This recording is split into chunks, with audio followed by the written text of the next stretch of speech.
Truist analyst Yusuf Squali joins us now.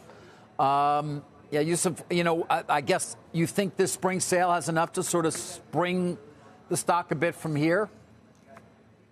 Well, I think every little bit helps, right? And then Amazon has been clearly one of the primary drivers, or one of the primary architects of shaping consumer behavior around promotions, et cetera. But I would actually step back and just look at the progression of the quarter. January was strong, February was stronger, and March, I think, maintained the momentum that we saw in March.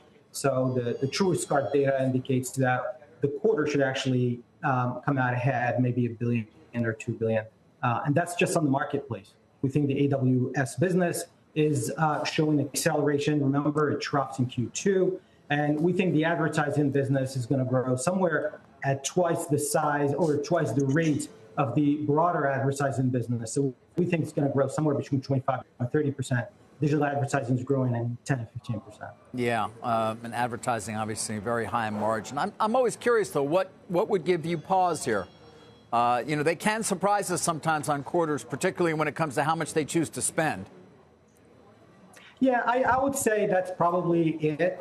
Certainly, the AI race is heating up, and Amazon is not considered at the top of that tier. You obviously have Alphabet, you have Microsoft, but Amazon is a clear contender, and you're going to see them continue to aggressively invest. The other area of big investment, which they're doing very quietly but very aggressively, is around building a global logistics network beyond what we already know with Amazon.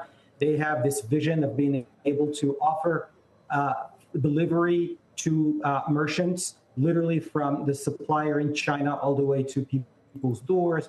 We think that they're basically taking a page out of the AWS playbook of offering logistics as a service. We think that's a $100 billion business, and that's good investment. We think, we'd love to see them invest more in that, because we think that's, again, a $100 billion opportunity that only Amazon is positioned to win.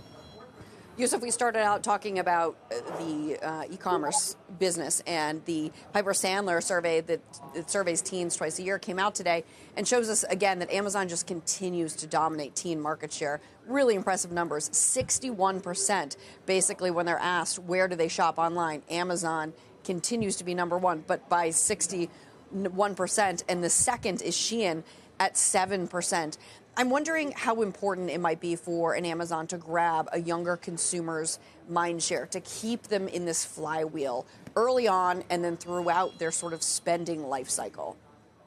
I think it's super important. But remember, so by our math, Amazon already has about 43% or 44% market share of all U.S. e-commerce, and that cuts across all age groups. We think that obviously includes the younger audiences. What they're doing with Prime is really interesting. With the Prime subscription, they have different tiers, right? If you're a student, they'll give you a discount, a pretty substantial discount, et cetera. And that's to try to make sure to attract this younger audience. And the other is in terms of their ability to offer a huge portfolio of products that cater to this audience. So we think it's a natural place. We don't think the Chinese e-commerce players have had any dent in Amazon, which frankly we feared coming out of last year, and that all bodes well for the business short term.